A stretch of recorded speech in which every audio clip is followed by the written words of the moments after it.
Hello children, welcome to us education. आज हम करेंगे सीबीएसई की छठे क्लास की हिंदी की किताब बसंत का 13वां चैप्टर मैं सबसे छोटी हूँ। इसके हम करेंगे प्रश्न उत्तर। तो आइए देखते हैं कि आपका पहला प्रश्न क्या है। पहला प्रश्न है, कविता में सबसे छोटे होने की कल्पना क्यों की गई है। इसमें ऐसा क्यों कहा गया है कि मैं सबसे छोटी हूँ। तो आंसर होगा, कविता में सबसे छोटे होने की कल्पना इसलिए की गई है जिससे कि लंबे समय तक माँ का प्यार मिलता रहे, माँ के आंचल की छाया मिलती रहे, माँ का साथ मिलता रहे, विभिन्न प्रकार के खिलौने मिलते रहें, माँ द्वारा परियों की कहानियाँ सुनने को मिलें, माँ अपने हाथ से खाना खिलाए। तो जो माँ होती है छोटे बच्चे के लिए सारा कुछ करती है। छोटे बच्चे काम नहीं कर पाते अपने आप, इसलिए माँ ही करती है। तो इसीलिए इस कविता में छोटे होने की कल्पना की गई है ताकि हमेशा जो बच्चा है वो माँ के साथ रह सके।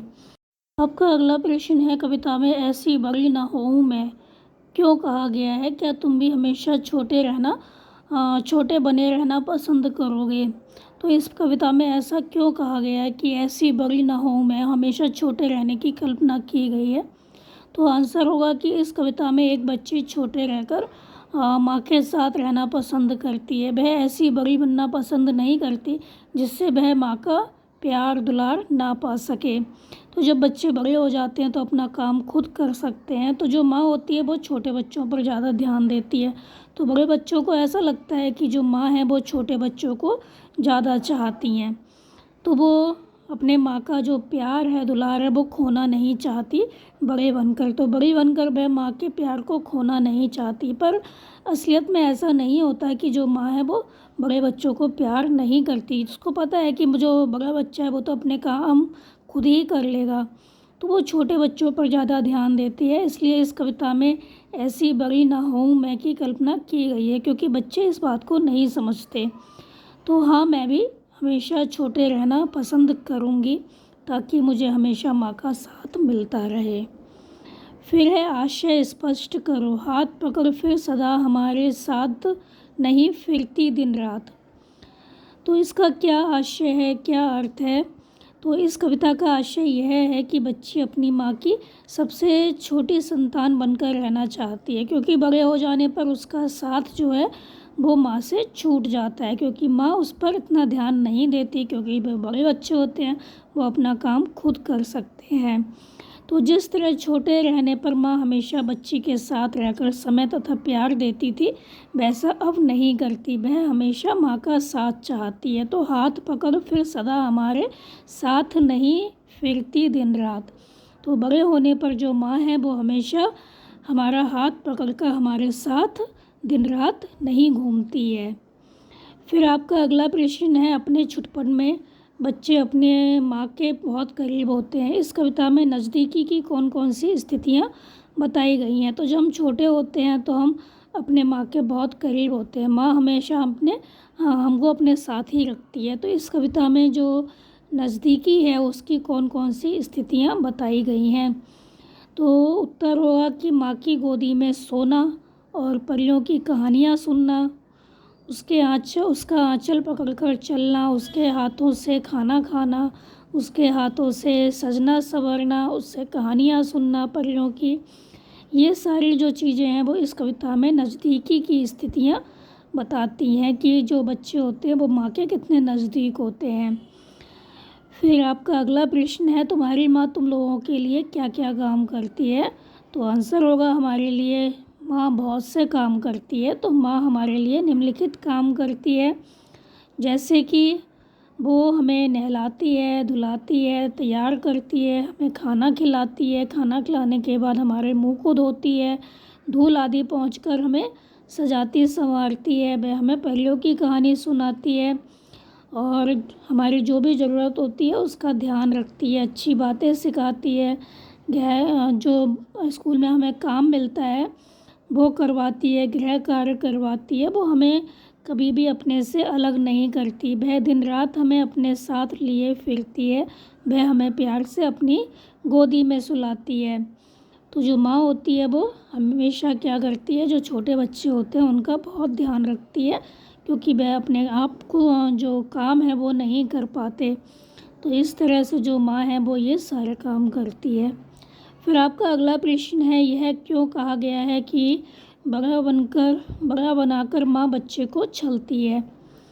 तो ऐसा क्यों कहा गया है कि जब माँ जो होती है, जब बच्चे बड़े हो जाते हैं तो उनको छलती है।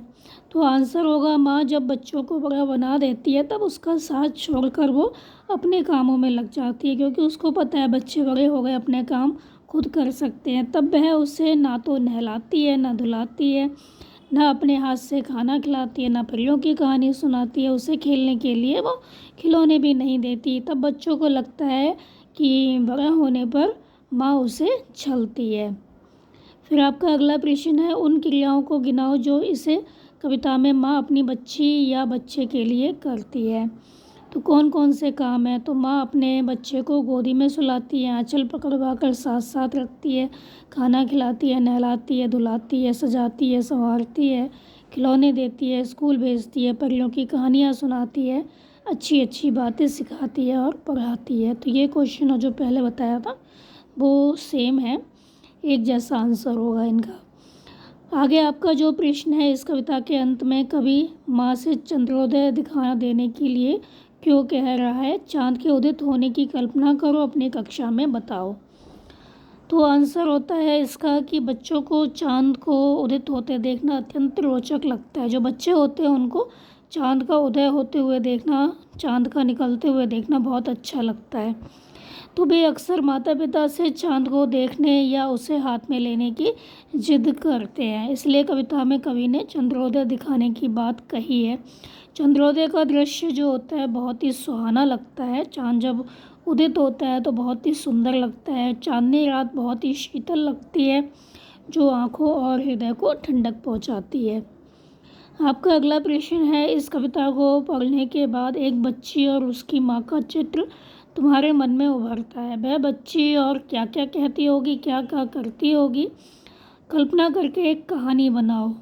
तो इस कविता को पढ़ने के बाद एक बच्ची और उसकी माँ का जो चित्र तुम्हारे मन में उभरता है कि वह बच्ची क्या क्या करती होगी, क्या क्या काम करती होगी, इसकी तुम्हें कल्पना करनी है, एक कहानी बनानी है।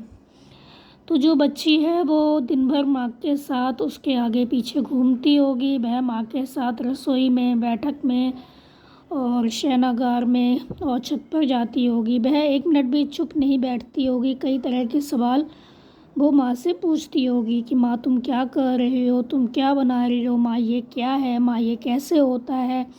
तो रसोई में जाकर वह माँ से जिद करती होगी कि वो क्या करेगी, रोटी बनाएगी, वो भी खाना बनाएगी। तो बैठक में जाकर वो कहती होगी कि वही टीवी चलाएगी। और शयनागार में वह गंदे पैर लेकर बिस्तर पर चढ़ जाती होगी और चादर समेट देती होगी। माँ उसको डांटती होंगी, प्यार से समझाती होंगी, या घर भर में उसके जो खिलौने हैं वो फैले रहते होंगे। छत पर जाकर वह दूर कहीं पतंग जो है उनको उड़ते हुए देखकर माँ से भी जिद करती होगी लाने के लिए। तो रात में वह तब तक नहीं सोती होगी जब तक माँ उसको कहानी नहीं सुनाती होंगी। परियों की कहानी सुनना उसको बहुत अच्छा लगता होगा। तो इस प्रकार वह सारा दिन माँ को अपने काम में ही उलझाए रखती होगी। आपका अगला प्रश्न है, माँ अपना एक दिन कैसे गुजारती है? कुछ मौक़ों पर उसकी दिनचर्या बदल जाया करती है, जैसे मेहमानों के आने पर, घर में किसी के बीमार पड़ जाने पर या त्योहार के दिन। इन अवसरों पर माँ की दिनचर्या पर क्या फ़र्क पड़ता है, सोचो और लिखो। तो जो माँ होती है अपना एक दिन प्रातःकाल उठकर रात्रि सोने तक क्या करती है, घर के कामों को पूरा करने में गुजारती है। जब वो सुबह उठती है तब से लेकर वो रात को सोने से पहले तक कुछ ना कुछ करती रहती है। तो सुबह उठती है तो पहले वो चाय बनाती है, फिर खाना बनाती है, बच्चों को तैयार करके स्कूल भेजती है, फिर वो घर की सफाई करती है, कपड़े धोती है, फिर वो शाम का खाना बनाती है, शाम की चाय बनाती है। और कुछ विशेष मौक़ों पर जब मेहमान आ जाते हैं तो उनके लिए विशेष प्रकार का अच्छा सा खाना बनाकर तैयार करती है।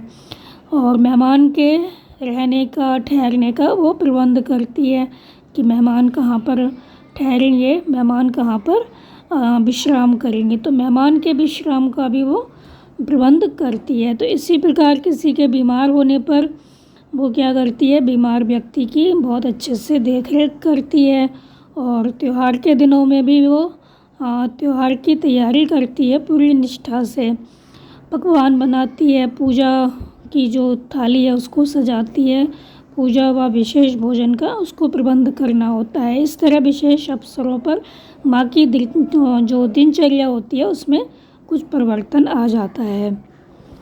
आपका अगला प्रश्न है, नीचे दिए गए शब्दों में अंतर बताओ, उनमें क्या फ़र्क है। स्नेह, प्रेम, गृह, शांति, सन्नाटा, निधन, निर्धन, धूल, राख, समान, सामान। तो जो स्नेह होता है वो छोटों के लिए, जो प्रेम है उसके लिए होता है, जैसे माँ अपने बच्चे से बहुत स्नेह करती है। और जो प्रेम होता है वो छोटे बड़े सभी के लिए होता है, जैसे कि राम और लक्ष्मण का प्रेम एक मिसाल है। शांति मतलब हलचल ना होना, तो आज मोहन के घर में बहुत शांति है। और सन्नाटा मतलब पूरे वातावरण में चुप्पी होना, जैसे कि रात के वक्त गांवों में सन्नाटा छा जाता है। धूल मतलब जो मिट्टी होती है, तो चारों तरफ धूल से प्रदूषण फैल रहा है। राख कहते हैं कोयले के जलने के बाद जो पदार्थ बच जाता है, तो जो राख होती है वो कोयले से बनती है। ग्रह मतलब जो नक्षत्र होते हैं, तो वैज्ञानिकों ने सौरमंडल में 8 ग्रह बताए हैं। और ग्रह मतलब होता है घर, तो मेरा ग्रह बहुत सुंदर है। निधन कहते हैं मृत्यु को, निर्धन कहते हैं गरीब को। निधन इसका हम बनाएंगे, मोहन के पापा के निधन से मुझे बहुत दुख हुआ। मोहन के पापा के निधन का समाचार सुनकर मुझे बहुत दुख हुआ। निर्धन मतलब गरीब, तो हमारे देश में निर्धन व्यक्ति काफ़ी हैं। समान मतलब बराबर और सामान मतलब वस्तु, समान बराबर, तो हमारे देश में सभी लोगों को समान अधिकार मिला हुआ है। सामान वस्तु, तो मेरे घर में आज बहुत सारा सामान आया। फिर आपका जो अगला प्रश्न है वो है, कविता में दिन रात शब्द आया है, दिन रात का विलोम है। जो दिन है वो रात का विलोम है। तो तुम ऐसे 4 शब्दों के जोड़े सोचकर लिखो जो विलोम शब्दों से मिलकर बने हों। जोड़ों के अर्थ को समझने के लिए वाक्य भी बनाओ, जैसे कि आना जाना। तो आना जाना, तो हमने इसका आने का उल्टा होता है जाना, विलोम शब्द होता है जाना। तो आज त्योहार के दिन मेहमानों का आना जाना लगा हुआ है। फिर दिन रात इसमें आया था, हम और बनाएंगे इसका अपना पराया। तो यहाँ अपना पराया कोई नहीं है, सब बराबर हैं। फिर छोटा बड़ा, तो हमें छोटे बड़े सभी के साथ अच्छा व्यवहार करना चाहिए। भला बुरा, हमें भला बुरा देखकर ही काम करना चाहिए। लाभ हानि, व्यापार में लाभ हानि लगा ही रहता है। जीवन मरण ईश्वर के हाथ में है। फिर है, कक्षा में बच्चों को अपनी मर्जी से 2 समूहों में रखें। एक समूह में वे जो छोटे बने रहना चाहते हैं, दूसरे समूह में वो होंगे जो बड़े होना चाहते हैं। तो इन दोनों समूह के सभी बच्चे एक एक कर बताएंगे कि वे क्यों छोटे बने रहना चाहते हैं या क्यों बड़े रहना चाहते हैं। तो जो कक्षा है उसमें छात्र समूह में बंटकर अपनी अपनी जो इच्छा है उसको व्यक्त करेंगे। तो ये प्रश्न जो है वो आप अपने आप करेंगे, जिसमें आपको बताना है कि कौन छोटा रहना चाहता है और कौन बड़े होकर अपने माता पिता की सेवा करना चाहता है। मतलब कौन बड़े होना चाहता है, कौन छोटे रहना चाहता है। जैसे कि आप लिख सकते हैं, मैं छोटे बना रहना चाहता हूँ क्योंकि मुझे माँ के साथ रहना अच्छा लगता है। तो कोई लिख सकता है, मैं बड़ा होना चाहता हूँ क्योंकि माँ बाप होते हैं वो बहुत परिश्रम करते हैं, मेहनत करते हैं। मैं चाहता हूँ जल्दी से मैं बड़ा हो जाऊँ ताकि अपने माता पिता की मुझे सेवा करने का मौका मिले। तो ये थे आपके इस चैप्टर के प्रश्न उत्तर बच्चों। आप इनको अच्छे से समझ कर याद कर लीजिए और हमारे चैनल आशा एजुकेशन को लाइक कीजिए, सब्सक्राइब कीजिए और शेयर करना बिल्कुल मत भूला करिए। Thank you.